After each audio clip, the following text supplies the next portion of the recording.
السلام علیکم ورحمۃ اللہ وبرکاتہ۔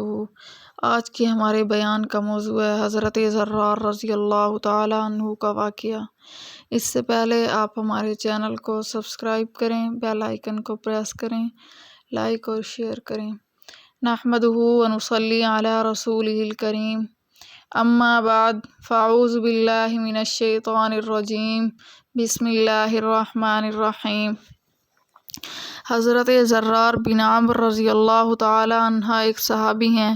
کہتے ہیں کہ میں شرک کی حالت میں اس نیت سے نکلا کہ وہ کام کروں جو قریش نہیں کر سکے، یعنی معاذ اللہ رسول اللہ صلی اللہ علیہ وسلم کے وجود گرامی پر دست درازی کروں۔ موقع اچھا تھا، آپ تنہا طواف کر رہے تھے، میں نے بھی طواف کرنا شروع کر دیا اور اس فکر میں رہا کہ ذرا کچھ موقع ہو کہ آپ صلی اللہ علیہ وسلم کا اور میرا سامنا ہو جائے تو میں اپنا کام کروں۔ آپ نے مجھ کو دیکھ کر بلایا، میں حاضر ہوا۔ آپ صلی اللہ علیہ وسلم نے فرمایا، زرار تمہارا کیا ارادہ تھا؟ میں نے کہا کچھ نہیں، طواف کر رہا تھا۔ آپ صلی اللہ علیہ وسلم ہنسے اور آپ صلی اللہ علیہ وسلم نے میرے سینے پر ہاتھ رکھا۔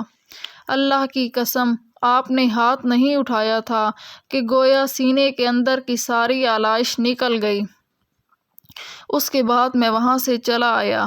ایک عورت جس کے یہاں جلسہ ہوا کرتا تھا اور محفل گرم ہوا کرتی تھی اور اس میں داستانیں آرائی اور قصہ گوئی ہوتی تھی، میں رند مشروب تھا۔ اس عورت نے مجھے دیکھا تو آواز دی، میں نے کہا اب کچھ نہیں ہو سکتا، اب میں مسلمان ہو گیا ہوں۔